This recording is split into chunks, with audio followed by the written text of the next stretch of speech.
우리 주변에 정말 불쌍한 분들이 참 많이 계십니다.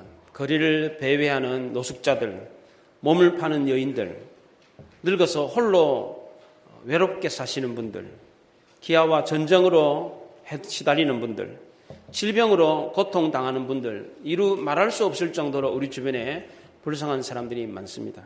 그런데 이런 불쌍한 사람들보다 더 불쌍한 사람이 있습니다. 오늘 본문에 가말리엘이라고 하는 사람입니다. 이 사람이 왜 앞서 말한 사람들보다 더 불쌍한 사람이냐? 이 가말리엘은 그 당시에 초대교회 당시에 지성인 중에 지성인이었습니다. 그 시대에 가장 존경받는 사람이었습니다. 대단한 아름다운 인품을 가지고 있었습니다. 시기심도 절제하고 자신을 통제할 줄 알고 최고의 지성인이었고 역사의식도 있었고 사리분별도 하고 도량도 아주 넓었습니다. 그리고 그 시대의 최고의 높은 자리에 올랐던 사람입니다. 그런데 왜 이 사람이 가장 불쌍한 사람입니까? 이 사람의 배경을 살펴보면 우리가 알 수가 있습니다. 그 당시에 예루살렘에 사네드린 공회라고 하는 곳이 있었습니다. 사네드린 공회는 우리나라로 말하면 국회와 같은 곳입니다. 이 국회와 같은 사네드린 공회를 실질적으로 장악하고 있던 사람들이 사두개인이었습니다. 지금으로 말하면 우리나라의 여당과 같은 사람들입니다. 이 사두개인들은 부활을 믿지 않았습니다. 그런데 예수님의 제자들이 죽은 자의 부활을 증거를 했습니다. 그 사람들을 붙잡아 왔어요. 붙잡아서 감옥에 가둬놓고 정식 재판을 열려고 준비를 하고 있었습니다. 부활을 보내가지고 감옥에 갇혀있는 그 사도들을 데리고 와라. 그랬는데 감옥에 갔더니 감옥이 문도 안 열렸는데 그냥 뿅 하고 사라졌는 거예요. 없어요, 사람이. 감옥에서 풀려난 사도들은 예루살렘을 떠나가지고 멀리 도망을 가야 되는데 도망도 안 가고 예루살렘 성전에 가가지고 말씀을 가르치고 있는 거예요. 이 소식을 사내들인 공회원들이 들었어요. 가서 붙잡아 와라. 붙잡아 왔어요. 붙잡혀온 사도들은 기세가 등등했어요. 뭐 우리가 뭘 잘못했냐, 우리가 분명히 예수라는 청년이 죽은 걸 봤고 너희들도 봤잖아. 나도 봤다. 죽은 사람이 살아났고 그 살아난 사람의 이름으로 우리가 병자도 고치고 귀신도 쫓아냈는데 우리가 뭘 잘못했냐? 또 얼마 전에 천사가 나타나가지고 자기네들을 구해줘가지고 그래서 성전에 가서 가르쳤는데 우리가 뭐 나가고 싶어서 나갔냐? 우리가 무슨 뭐 감옥문을 부시고 나갔냐? 천사가 나타나 뿅 하고 우리를 성전에 갖다 놔가지고 그래서 우리가 성전에서 말씀을 전했는데 뭐가 잘못했냐? 그 청년을 죽인 건 오히려 너네들 아니냐? 우리가 사람의 말을 듣는 게 낫냐? 하나님의 말을 듣는 게 낫냐? 가만 얘기를 들어보니까 객관적으로 사도들의 말이 틀린 게 없어요. 하지만 종교 지도자들에게 비친 이 사도들의 모습은 상당히 당돌하고 무례해 보였습니다. 결정적으로 종교 지도자들에게 심기를 건드렸던 것은 부활을 증거하는 것이었습니다. 그리고 그 죽은 청년의 책임을 자기네들에게 돌리니까 이거 열받은 거예요, 이게. 분노가 극에 달했습니다. 재판 과정에서 이 두 진영이 막 불꽃 튀는 긴장 가운데 있었습니다. 이런 상황에서 만약 누군가 중재를 하지 않았더라면 정말 큰일이 났을 것입니다. 그때 강자였던 종교 지도자들이 이 사도들을 없이 하려고 했어요. 이때 이 살벌한 분위기를 잠재웠던 한 사람이 있었습니다. 그가 바로 가말리엘이었습니다. 어떤 신학자들은 이 상황에서 가말리엘이 만약 중재를 나서지 않았더라면 사도들은 죽었을 거다, 그렇게 말을 합니다. 다행스럽게도 하나님이 이 가말리엘을 방패막이로 사용하셨습니다. 가말리엘은 오늘 34절에 바리새인이고 사내들인 공회원이었고 율법교사다, 그렇게 말을 합니다. 이 가말리엘은 바리새인이었습니다. 사두개파하고는 경쟁관계에 있었어요. 야당이에요, 야당. 지금으로 말하면 야당 인사인데 그런데도 불구하고 여당인 사두개인들도 존경할 만큼 그런 사람이었습니다. 이 가말리엘은 그 당시에 유명한 힐렐 학파의 이 힐렐이라고 하는 이 아주 유명한 천년에 한번 날까 말까한 천재 랍비의 손자였습니다. 그리고 그의 문화생이었습니다. 우리의 선생이라고 하는 라반의 칭호를 받는 사람이었습니다. 예루살렘에는 그 당시에 7명의 유명한 랍비가 있었는데 이 랍비 중에서도 제일 존경을 받는 사람을 가리켜 라반이라고 부릅니다. 오늘 성경 34절에 보면 이 가말리엘을 율법 교사다 그렇게 말을 했는데, 율법을 가르치는 선생이다 그렇게 표현을 했는데, 이 말은 단순히 율법을 가르치는 교사다 그런 뜻이 아니라 그 당시에 유대사에서 가장 존경받는 랍비 중 7명의 랍비 중에서 최고로 존경받는 랍비 라반이라는 뜻이었습니다. 그런데 가말리엘은 이렇게 존경받는 사람인데, 존경받는 이유가 뭐냐? 단순히 그가 세계 최고의, 가장 그 당시에 최고의 지성인이었기 때문에 그러느냐? 그렇지 않습니다. 지성인들 중에서도 존경받지 못하는 사람이 있습니다. 왜 그렇습니까? 지는 아주 뛰어난데 덕이 없기 때문에 그렇습니다. 예, 알기는 많이 알아. 그런데 행실이 개떡 같아. 그런 사람들 있어요. 네, 개 중에 많이 배우고 막 석박사 따고 뭐 사법고시, 행정고시, 외무고시 다 패스하고 막, 그런데 이 인격이 안 된 사람이 있어요. 그래가지고 국민들의 존경을 못 받는 사람들이 있습니다. 그런데 이 가말리엘은 그렇지 않았습니다. 지뿐만 아니라 덕도 겸비한 사람이었습니다. 유대인들은 이 가말리엘을 가리켜서 걸어다니는 율법이다, 율법의 아름다움이다 그렇게 말을 했습니다. 이 사람이 AD 57년에 죽었는데, 죽었을 당시에 유대인들이 율법의 영광이 떠났다, 율법의 순수함과 율법의 거룩함이 떠났다라고 하면서 애석해했습니다. 그 당시에 가말리엘은 유대 백성들의 칭송을 받고 있었습니다. 이 칭송이 하늘을 찌를 듯 했습니다. 이런 가말리엘이 제자 중에 한 사람이 바로 나중에 나오는 사도 바울이라는 사람입니다. 이 가말리엘은 세계 철학사에도, 세계 철학의 역사에도 나오는 사람입니다. 그 당시에는 수사학이 아주 유명한 학문이었습니다. 지금은 학위를 받으려면 세미나를 열어야 됩니다. 그래가지고 이 디펜스를 해야 돼요. 디펜스란 말은 내가 이런 논문을 썼습니다. 이 논문이 맞다고 주장을 해요. 그럼 막 질문을 받아요. 그게 왜 그렇냐? 뭐 따지고 들어요. 거기에 대해서 디펜스를 할 수 있어야 돼. 방어를 할 수 있어야 학위를 받을 수가 있습니다. 그러나 그 당시에는 논문을 발표하고 무슨 뭐 논쟁을 벌이고 그런 게 아니에요. 어떤 논제를 발표하고 자기 의견을 아주 조리 있게 말을 잘하면 되는 거예요. 거기서 가장 필요한 것이 바로 수사학이었습니다. 이 수사학의 대가였습니다.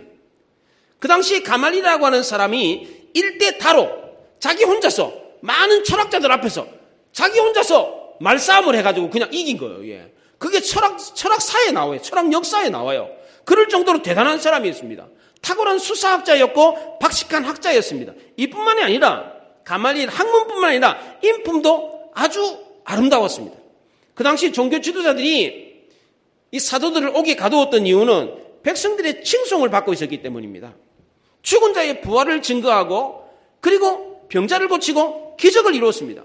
그러니까 막 유대 백성들이 구름대처럼 몰려들어가지고 막 사도님 막 그러면서 쫓아다니니까 시기심에 저놈들 안 되겠다, 가둬야 되겠다. 그래서 가두었습니다.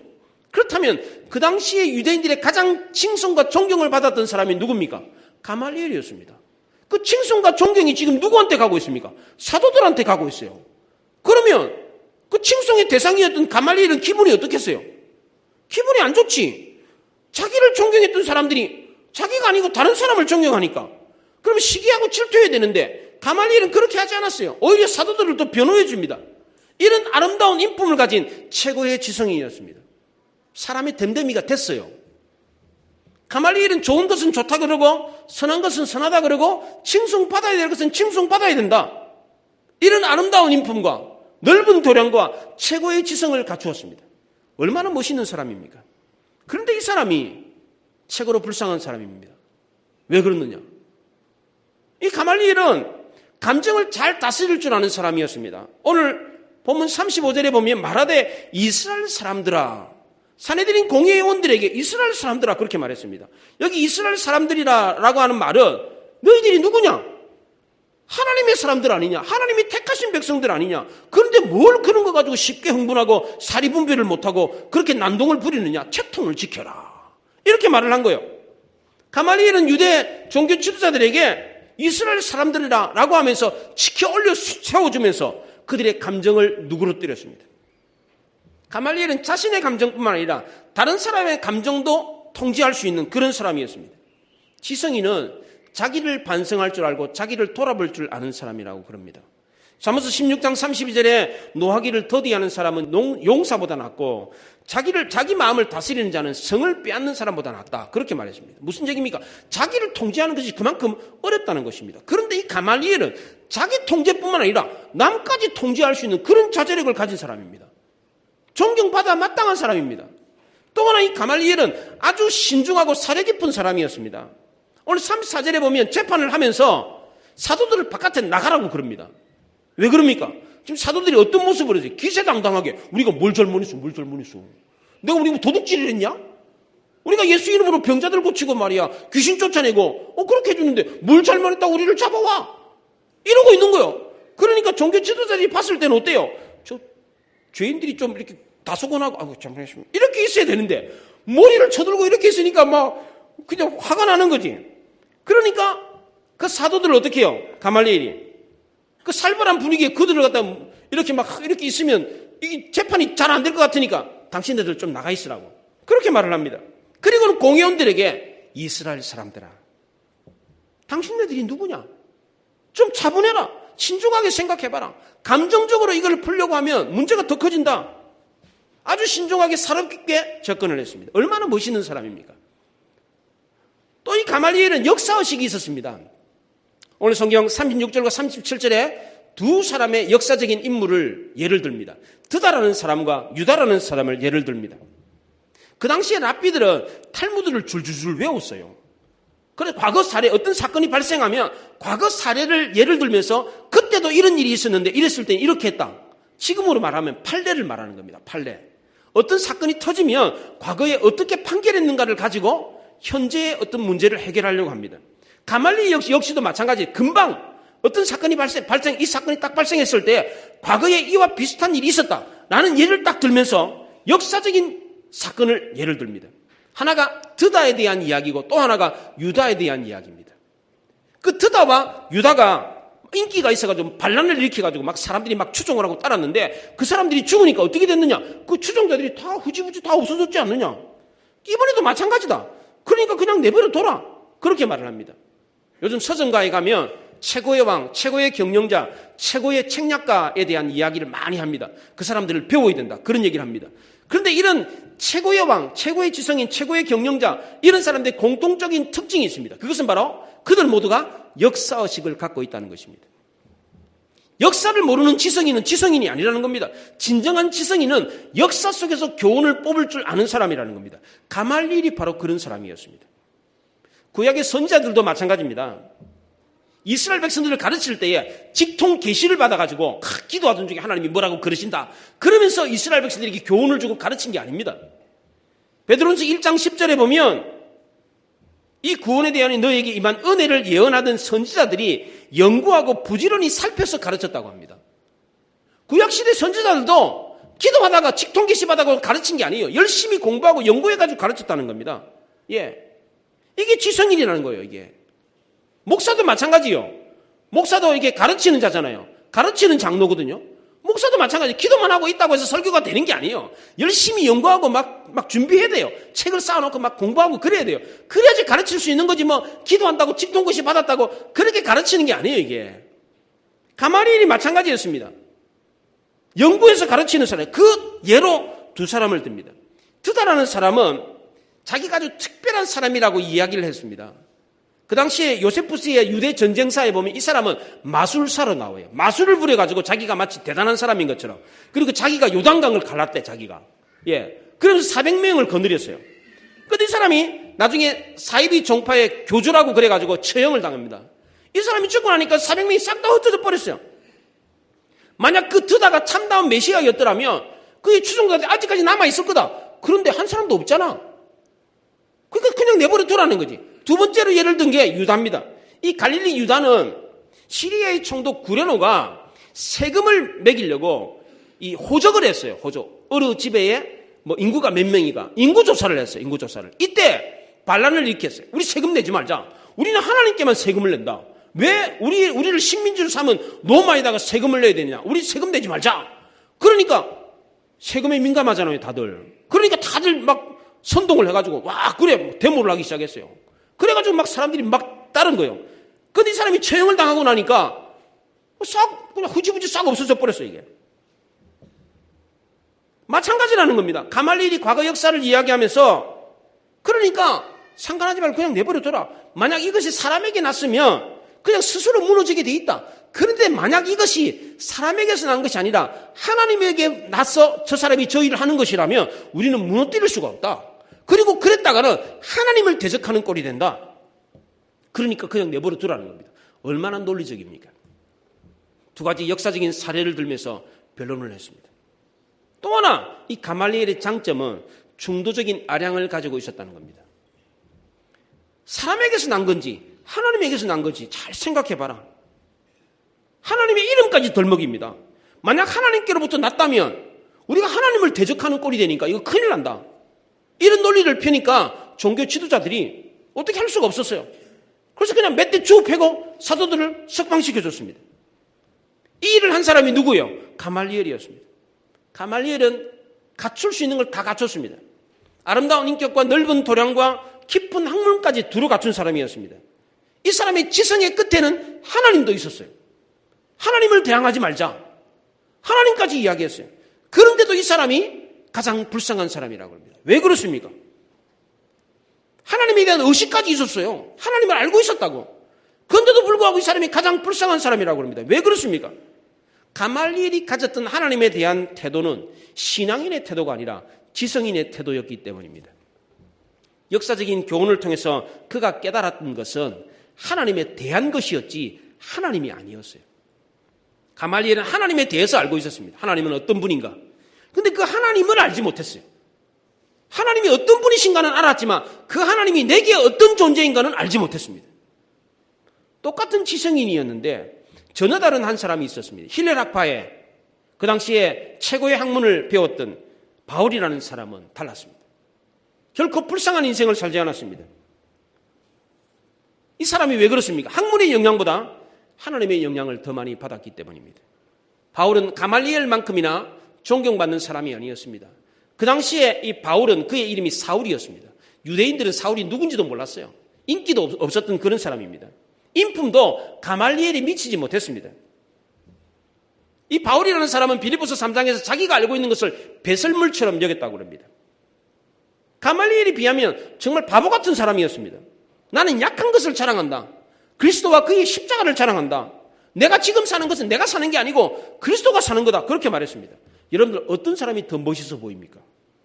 학문을 자랑하고 아름다운 인품을 자랑하는 그런 가말리엘 같은 사람입니까? 아니면 바울과 같이 내가 배운 거는 똥이다, 똥. 어? 내가 자랑하는 거는 십자가다. 저주받은 그 십자가 자랑한다. 누가 더 멋있습니까? 세상 사람들이 볼 때 누가 더 멋있어 보입니까? 가말리엘입니다. 그 당시 사람들도 그랬습니다. 사도 바울, 그 사울이라는 청년은 알지도 못했습니다. 가말리엘은 그 당시에 최고로 존경받는 라반이었습니다. 지금도 마찬가지입니다. 누가 더 유명합니까? 예, 최고의 학문에 최고로 인기 있는 사람들이 뭐 이름 석자만 다 되면 뭐 그냥 다 아는 한국의 지성인들 누구 꼽으라 그러면 다 알잖아요. 근데 저 같은 사람 압니까? 아니, 뭐 없지 뭐. 예, 누가 알아요? 여러분들이나 저 알지 뭐. 예, 몰라요. 그런데 한국의 최고의 지성인 그 사람이 불쌍한 사람이고 제가 오히려 행복한 사람이에요. 예. 세상 사람들은 그렇습니다. 조선 역사 500년의 최고의 재상이라고 하는 황희정성, 이 사람은 당장에서도 살아남은 사람이에요. 최고의 재상이라고 합니다. 하루는 두 종이 와가지고 싸워가지고 이 황희정성한테 봤어요. 아우 주인님, 제가 맞지요? 제 말이 맞지요? 옆에 있는 한 종이 아닙니다. 주인님, 제 말이 맞지요? 그러니까 황희가 네 말도 맞고 네 말도 맞다. 옆에 부인이 있다가 여보 그런 법이 어디 있어요? 예? 이 말도 맞고 저 말도 맞다. 그게 무슨 말이에요? 그러니까 여보 당신 말도 맞소. 이게 황희예요. 이게 황희. 황희는 그 당시에 성리학의 대가로서 중용의 덕을 지킬 줄 아는 사람이었습니다. 치우치지 않는 사람이었어요. 누구에게나 존경을 받는 사람이었습니다. 그런데 사도 바울은 어떻습니까? 이거 아니면 저거예요. 예. 너그럽게 아량 있게 도량 있게 말하지 않았습니다. 주 예수를 믿으라. 그리하면 너와 내 집이 구원을 받으리라. 다른 복음은 없나니 천하 인간에 구원받을 만한 다른 복음을 주신 일이 없다. 바울은 지성인답게 말하지 않았습니다. 아주 간단 명료하게 말했습니다. 죄사함에 대해서도 아주 딱 부러지게 이야기했어요. 그리스도께서 우리를 위해서 죽으심으로 우리가 살아났다. 그리스도 안에 있으면 결코 죄사함이 없다. 여러분, 죽음에 대해서 누군가로부터 이야기를 들은 적이 있습니까? 세상 사람들이 존경하는 공자가, 맹자가, 성철 스님이, 법정 스님이 죽음에 대해서 이야기한 적이 있습니까? 온 인류가 아직까지 풀지 못한 이 죽음에 대해서 많은 사람들이 뭐라 그럽니까? 인류는 이 죽음에 대해서 뭐라 그럽니까? 모른다라고 말합니다. 공자도 제자들에게 그렇게 말했습니다. 제자가 와가지고 선생님, 죽음 이후에 우리가 어떻게 됩니까? 그랬더니 공자가 내가 지금 살아서 일도 지금 모르는데 죽어서 일을 어떻게 하냐? 그렇게 말을 했습니다. 근데 사도 바울은 어떻게 말합니까? 모른다가 아니라 어떻게 말합니까? 명확하게, 단호하게, 자신있게 말합니다. 그의 마지막 편지 디모데후서 4장에서 전제와 같이 내가 벌써 부음이 되어서 떠날 시간이 가까웠다. 나는 내 일을 다 마치고 경주를 다 마치고 내 이후로는 의의 면류관이 예비되어 있다. 내가 죽음 이후 어떻게 될 거다. 분명하게 알고 있었고 분명하게 확신 있게 말을 했습니다. 바울을 신문했던 총독 베스도가 그럽니다. 너 미쳤다. 너 학문이 너를 미치게 한다. 너가 어떻게 미치지 않고서 어떻게 죽음에 대해서 이야기를 할 수 있느냐. 어떻게 죽은 이후의 일을 어떻게 알고 네가 지금 그렇게 확신 있게 이야기할 수 있느냐. 너 정말 많이 배우더니 미쳤구만. 그렇게 말을 했습니다. 그런데 바울은 미친 게 아니었습니다. 바울은 죽음에 대해서 사후세계에 대해서 명확하게 이야기했습니다. 그가 명확하게 이야기할 수 있었던 것은 지성의 힘이 아니라 학문의 힘이 아니었습니다. 하나님이신 은혜로 알았기 때문에 그렇게 말했던 것입니다. 나의 나된 것은 하나님의 은혜로라 그렇게 말을 했습니다. 예수 믿고 난 뒤에 바울은 교양미가 좀 떨어졌어요. 이 상황에서 바울이 사실 교양 있게 말하려면 어떻게 말해야 돼요? 죽음에 대해서, 사후세계에 대해서 말하려면 교양 있는 사람들은 뭐라고 말합니까? 전 죽음 이후에는 잘 모릅니다. 천국, 지옥 뭐 있는지 없는지 잘 모르겠습니다. 이렇게 말해야 좀 겸손해 보이잖아요. 그런데 사도 바울은 그렇게 안 했어요. 분명하게 확신 있게 자신 있게 말을 했어요. 죽음 누구나 다 죽습니다. 왜 죽는지 아십니까? 죄를 지었기 때문입니다. 죽음 이후에는 천국과 지옥이 있습니다. 천국은 예수 믿어야 들어갑니다. 아주 단순하고 명료하게 말했습니다. 예수 믿으면 천국 갑니다. 얼마나 쉽습니까? 얼마나 단순합니까? 그런데 가말리엘의 지성에는 이런 이야기가 없습니다. 세계 최고의 지성, 그 당시에 최고로 존경받는 사람이었음에도 불구하고 죽음에 대한 이야기를 한마디도 하지 못했습니다. 하나님에 대한 이야기는 했지만 죽음 이후에 구원에 대한 이야기는 한마디도 하지 못했습니다. 여러분이 존경하는 분이 계십니까? 사상가들 가운데, 철학자들 가운데, 정치인들 가운데, 예술 문화인들 가운데 여러분이 존경하는 분들이 있습니까? 그분들이 여러분에게 구원의 진리에 대해서, 죽음 이후의 세계에 대해서 가르쳐 주신 분이 계셨습니까? 서울대 학생들에게 물었습니다. 최고로 존경하는 사람이 누구냐고 설문조사를 했더니 신용복 씨라고 그랬습니다. 서울대 경제학과 나와 인혁당 사건으로 20년 동안 옥고를 치르고 성공회 대학에서 교수를 했던 재작년에 돌아가셨던 분입니다. 감옥으로부터의 사세, 더불어수업, 나무야 좋은 책들을 많이 썼던 그런 분입니다. 저도 이 사람 책 다 사가지고 읽어봤는데 이분이 최고로 존경받는 사람이었습니다. 그런데 이 사람은 죽음 이후의 세계에 대해서 말을 안 합니다. 불교 신자들도 마찬가지입니다. 그들이 존경했던 성철이나 법정 스님이 죽음 이후에 대해서 확신을 가지고 말하는 거 들어보신 적이 있습니까? 없습니다. 왜 그렇습니까? 아무리 똑똑하다고 할지라도, 아무리 능력이 있다고 할지라도 인간은 다 한계를 가지고 있기 때문에 그렇습니다. 아무리 세계 최고의 지성을 갖고 있다고 할지라도 하나님의 은혜가 아니면 결코 우리는 이 진리를 깨달을 수가 없기 때문에 그렇습니다. 제가 좀 읽어보시라고 추천했던 김훈의 연필로 쓰기라는 책에 보면 이런 이야기가 있습니다. 장례식장에서 문상객들이 낄낄대고 고스톱을 치면서 죽음을 뭉개고 애써 죽음을 돌출하지 않으려고 한다. 그렇게 말을 했습니다. 여러 빈소에서 여러 죽음을 조문했지만 나는 아직도 죽음의 실체를 모른다. 그렇게 말을 했습니다. 왜냐하면 죽음은 경험되지 않고 전수되지 않기 때문이다. 그렇게 말했습니다. 죽은 자는 죽었기 때문에 자신이 죽었는지를 모르고 산자는 살았기 때문에 죽음을 모른다고 했습니다. 살아도 모르고 죽어도 모르는 게 죽음이랍니다. 세상 사람들은 죽음에 대해서 모른다고 합니다. 알 수가 없죠. 그렇기 때문에 구원의 복음, 천국 가는 길은 지성으로 이성으로 알 수가 없는 것입니다.